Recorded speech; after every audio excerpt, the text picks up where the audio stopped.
Well, number one, the Eagles already did this. They did this midseason last year. So I think a lot of people don't realize that Shane Steichen was calling the plays last year as they made their run toward the playoffs. Most of it from Nick's standpoint was, yeah, he wanted to take a bigger. It's a big job, and as a head coach in this league, Dan, there's no you can be a coordinator for years and years and years.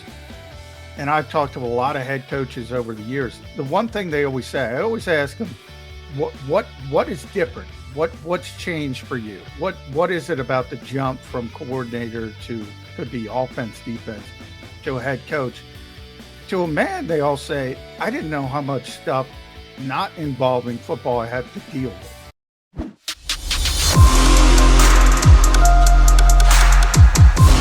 Tempo when you're in a game and you know exactly, especially when you have veteran guys. And when you're not practicing that game tempo, you get a sense of it. You get an understanding of it too. So there is an absolute ton of optimism at the Eagles. And by the way, Phil Simms in the first hour said today he's picking the Eagles to win the NFC East. Let's go to our friend John McMullen, who's on with Jody in the morning at Birch 65. They do a spectacular job, and John is so kind to join us after being out there, watching the guys running around out there at OTAs. John, I appreciate you doing this. Thank you so much. There is a lot of optimism out there, isn't there, John? Yeah, there is. I mean, there's been a lot of additions, a lot of high-profile additions, obviously, Dan. So I think there's a lot of excitement about this team. I heard you just mention Phil Simms picked them to win the NFC East. I know Peter King had them as a top 10 team in his power rankings. I don't know. I know if everything falls together, they could be that good. Starts with the quarterback, though. I mean, is the quarterback going to be able to hold his water, make everyone happy now that you have A.J. Brown, Devontae Smith, Dallas Goedert, Kenny Gainwell, Miles Sanders, et cetera, et cetera, et cetera. Top 5 offensive line at the worst, maybe the best in football. And now you have all these difference makers on defense, potential difference makers, both veterans, the Hassan Reddicks, the James Bradburys, rookies, Jordan Davis, Nakobe Dean. Looks good on paper, but, nobody wins anything on paper, Dan. That's right. Everybody who gets declared the offseason winner seems to never win when they get on the field. That's right. Rent's due in September, John. John, too much hype? I think it depends who you are. Like I use Peters. I've talked about on Birds 365. I'm not criticizing Peter. He's got a wonderful reputation, Peter King. But I look at, the top 8 teams he had. They all had great quarterbacks, every single one of them. And then came the demarcation line of the Eagles at 9, San Francisco at 10. Now, San Francisco doesn't have a great quarterback situation either with Jimmy Garoppolo or Trey Lance. But I look at San Francisco and I say that's the team the Eagles want to be because they've already made the Super Bowl. They've made the Final Four. So twice in the last 3 years. And guess what? The only year they didn't, it was about injuries. Because Nick Bosa, I think, is one of the most underrated players in football. I think he's a true game wrecker on the defensive side of the football. So as a rookie, they go to the Super Bowl.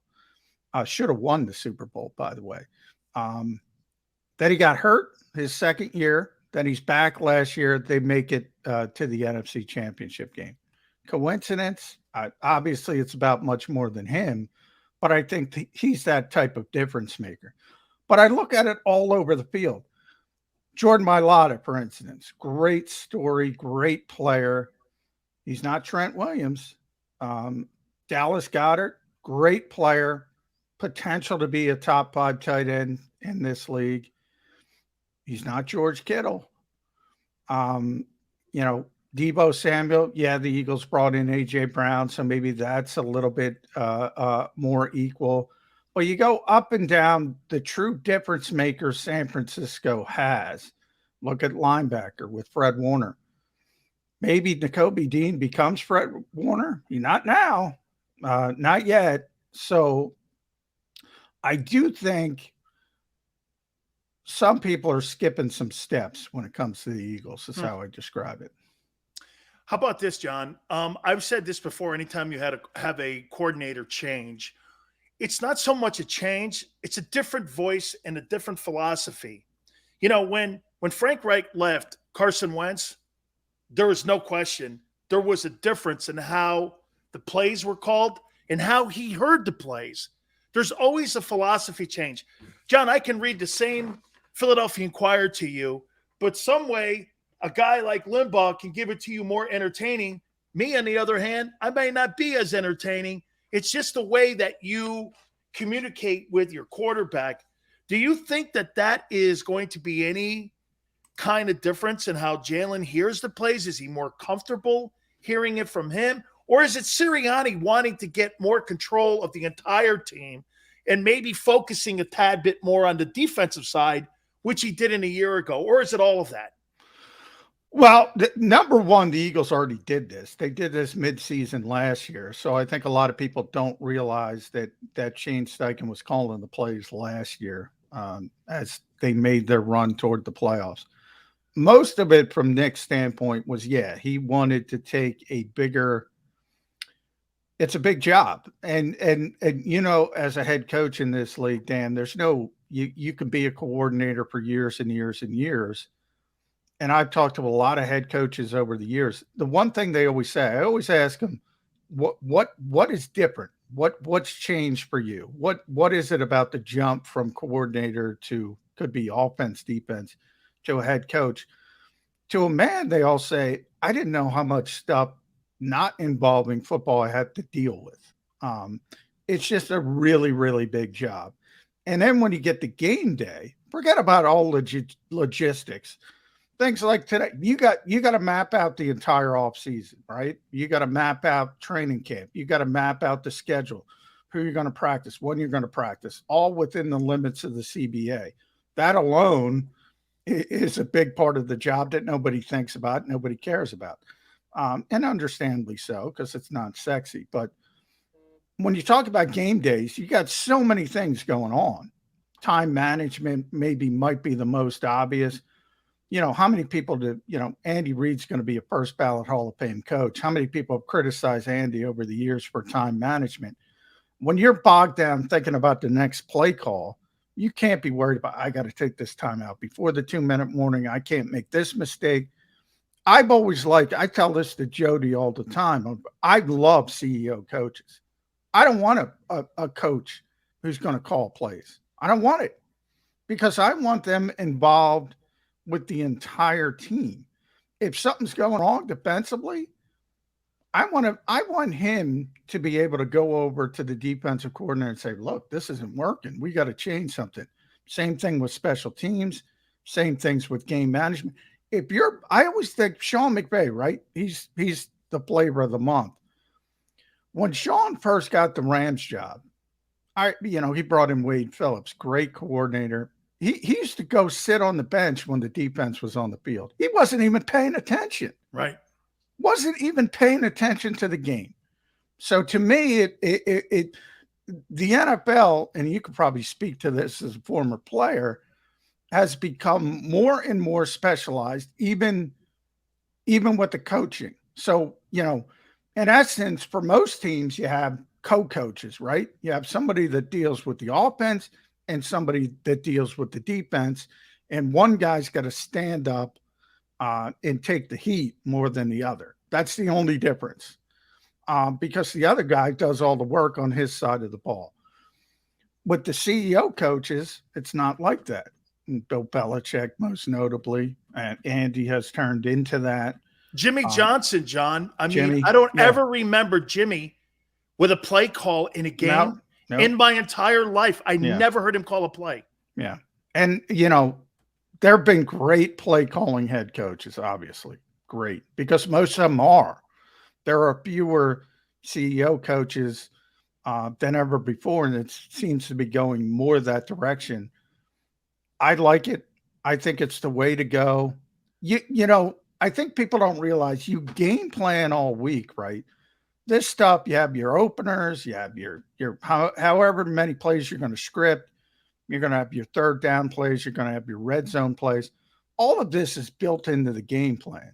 So if you do everything right during the week, you have the offensive coordinator doing what you want to do anyway. And as Shane Steichen said today, look, if Nick wants something called during the game, he tells me to call it. So you can always get in the headphone and say, look, right now we need this. But I like the fact that Nick Sirianni has given play calling, game day play calling over to Shane Steichen. And again, he did it last year. Really, for the final half of the season, this was already in place. Couple last questions for you. I know, John, you've had a long day here. Let me throw this at you here with, the right guard in that battle that's going to go into training camp. Isaac Seumalo is going into his final year, John. He has not been offered a contract extension. He makes now 5.76, I believe it is, and he's been a backup. He signed that extension in 2019. Do you see them going to him if he is the apparent winner of that job, or do you see that Howie is going to let him roll through the rest of the season? Because one thing you don't see a lot of, John, any longer is quality O-linemen on the open market, because they get gobbled up and you get big money. How do you see that playing out? Because, he's not been offered a deal, and he is going into the final year of his contract. Yeah, I mean, it's kind of difficult, Dan, because of the money Isaac makes, and I'll also say he's only played 9 games over the past 2 years, so that factors into it as well. He's been injury prone, whatever you want to call it. It's not his fault, but it is what it is. He's played actually 12. I think the total of 12 games over the past 2 years. So you have that part of it, and yeah, he's not going to get an extension until he proves he's healthy. Number one. The second part that complicates it is Jack Driscoll. The Eagles really like Jack Driscoll. They really thought they found something. They drafted him to be a right tackle. He moved inside to right guard last year, and he seemed to be a natural for it. And he's going to be the starter for the Eagles at right guard in 2023. So, do you want to start early? You think they could move him, John, before the start of the season? Yeah, especially the one glaring hole on this team right now is safety. If they can, everybody looks at Baltimore and says Chuck Clark because they signed Marcus Williams, they drafted Kyle Hamilton. I'm sure Howie's been on the phone already and said, look, I don't know where most people talk about wide receiver and Jalen Reagor when it comes to the Ravens. Everybody needs good offensive linemen, though. Could be a safety somewhere else. As you said, this is an offensive line deficient league.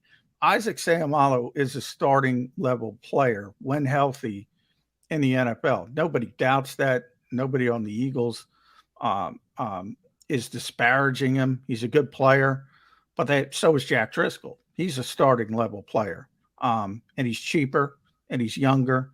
Now, he's had his own injury issues as well. He's got to prove he can stay healthy. But from that process, the thought is, well, Isaac is probably going to play out his contract and go somewhere else, and Jack's going to be the guy in 2023 anyway. So then you start thinking about all those things. Ultimately, they're not going to give him away. They're not going to release Isaac Seumalo. But if there's a trade that they can swing, he's a valuable chip that maybe, they can bring in a safety, use him to do that, and then you open up the spot for Jack Driscoll. But even then, you got to be concerned about depth, because when we talk about depth with the Eagles, if you trade Isaac, if you trade Andre Dillard, all of a sudden that depth is gone. That's how quick it can happen. Absolutely. One last question for you here. We've had numerous conversations about the talent level, and correct me if you think I'm wrong on this on Jordan Davis. I look at Jordan Davis like this, John. Here's a guy here, 43 games at Georgia and 9 sacks. Tracy Rocker recruited him. Tracy knows him. I know Tracy very well. I played with him professionally. I think he could teach him an awful lot of things. Tracy's a really good defensive line coach. However, then I see him run the 4.78 at 340 whatever pounds it is. He's an enormous guy. His potential and his production have not equaled, John. And then when you add a conditioning component to him, Gary Cobb, every time he sees him, he thinks he's out of shape. Is it just a young player? Because I said this before, John, about Calais Campbell. I thought Calais had all those intangibles. I never thought Calais was very productive at Miami, but he became a Hall of Fame type NFL player because he got better coaching. So, and I'm not saying that the coaching at Georgia is not great. Obviously, they got some of the greatest coaches in the world there. How do you see Jordan Davis's potential and how they use him this year going into the regular season? Well, part of what you said about production versus, the traits and, his production didn't meet his traits. You could say the same thing about Travon Walker, who was the number 1 overall pick. True. And part of the reason why is because Georgia was so deep and so talented, they didn't ask those guys to do what they're going to be asked to do at the professional level. Fair. They were, in the case of Jordan, I always joke, people go nuts about Nakobe Dean, who was the 3rd round pick, because, you put on the highlight reel and you see him making all those plays. And I tell everybody, look in front of those plays and you see big Jordan Davis, tying up 2 blockers and allowing Nakobe Dean to get to the football. I think that's his floor as a player. I think his floor is the high level Vita Vea, 2 down type Vince run Wilfork? stuffer. Yeah, that type of player. I think that's his floor. His ceiling, because he's so athletic, he's so wild. You don't see people. He's 6 foot. I just saw him today. He's 6'6". He's 340 pounds. And and G Cobb was there with me today, and G Cobb has played in the league. I'll tell you what, for a 340-pound guy, he don't look fat. Huh. He carries the weight well. But Dan, I mean, you still got records in the Miami weight room, right? Yeah. Most guys who come into the NFL, they got to get stronger. They got to get stronger. True. They got to get sort of, whether you want to call it functional football strength, grown man strength. I saw Brandon Graham today. Brandon is 34 years old now. He looks like Hercules. He didn't look like that when he came in. People grow into their bodies. This guy's body is freakish. And the fact that he can grow into it, yeah, he's not used to playing 50, 60 snaps because he didn't have to at Georgia. So there is a conditioning aspect of it to get to that point. And the Eagles probably aren't going to get there this year. But 2, 3, 4 years down the road, if he can rush the passer, he's going to be a 3-down player. And look, I'll take Vita Vea. Vita Vea can't, look, he can push the pocket, but he's not Aaron Donald on the pass rush, but he just dominates people. And I'll tell you what, if you give me 2nd and 10 and 3rd and 12, because the big guy in the middle, stopped him for a 2-yard loss.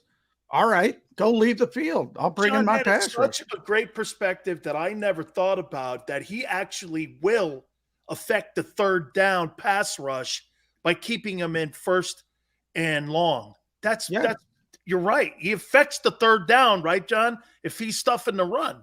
Yeah. It's big difference. In this league. Yep. For these quarterbacks, 3rd and 3 is easy. 3rd and 10, 3rd and 11, 3rd and 12 isn't easy. And that's what the Eagles weren't good at last year. There were too many 3rd and shorts. If they have that run stuffer who can put them in 3rd and longs, the opposition, All of a sudden, now you have Hassan Reddick and Josh Sweat and Brandon Graham back and Fletcher Cox and Javon Hargrave. Hey, you can take time with Jordan Davis. Well, I'll tell you this, and I'll close on this with you. I don't know if I've ever seen a bigger NFL team in my Hey, John, when you walk out there and you see Mulata and you see Davis and you see Dickerson and you see Fletcher. I mean, Fletcher must look like the small dude. Hargrave must look tiny out there next to these Lane Johnson. I mean, it's amazing. Tyree Jackson was out there who, is still rehabbing from his ACL. He had a big brace on his knee, the backup tight end, used to play quarterback at Buffalo. He's 6'8", and he was standing next to Matt Leo, who's a backup defensive lineman, who's 6'7". Yeah, they got a lot of big guys, but it starts with the Jordans, Jordan Mailata and Jordan Davis. And that left side of their offensive line, by the way, Jordan Mailata and Landon Dickerson. Woof. That's why they're not moving Landon, because you got 380, and I know they list Jordan at 360. He hasn't seen 360 in 2 years. And he's another guy. He's another guy, by the way. He's 380, and he's not fat. He's an unbelievable athlete, and Dickerson's about 330. So he's more of a runt, but you can see 700 plus pounds, and you're wondering why they led the league in rushing. Well, Jalen Hurts plays into that as well. Hey, John, I'm not taking them dudes to any Waffle Houses. I can tell you that. Jordan is one of the biggest people I've ever seen in my life. I mean, he is just, and he's good at everything. He's a great singer. I'm sure you've heard him. Great bowler the other day. Does everything well. It's amazing. I love it, man. Hey, John, thank you for taking so much time with us here, man. I so appreciate it. Love you guys in the morning, too. Birds 365 with Jody. You guys do a spectacular job. And also, to the new website, new content there for us, too. So I'm sure you're going to have a whole bunch of articles up because of OTAs. Coming off today, JAKIBSports.com, already up. The play caller, Shane Steichen, is going to be there. They made a bunch of moves in the front office, which we've been talking about on Birds 365. They officially announced them. A couple assistant GM promotions, John Ferrari, Alec Hallaby. So more of the football operations side than the scouting side. So I'm sure people will love that when they talk about Howie Roseman. Way to light the fire. Watch this, John. Here you are. Thank you, John. Have a great weekend, my friend. Thanks, Dan. Appreciate it. Thank you. The great John McMullen joining us here. We really appreciate him taking time. John's been out there. Dude, I'm going to tell you guys. Dude, that was great stuff there. I had never thought about that in what John just said and how important that is. I kind of look, I'm wrong here because John's right. And this is Jordan Mailata here. Oh, no, excuse me. This is Jordan Davis I'm talking about. So Vince Wilfork was never a third down pass rusher in New England. Villaveda's not either with the Buccaneers. But how many times do you remember watching those Belichick teams where consistently the Belichick defenses had teams in 3rd and 8, 3rd and 9, 3rd and 7 because they had stuffed the run so effectively. And you had Darrelle Revis at the quarterback position, Darius Slay, that you consistently kept that unit that you were playing against in 3rd and long. Okay? Think about that for a minute. And John's insight is right. And forgive me on that. Because stopping the run has to be the number one priority. How many times do we see this in NFL games?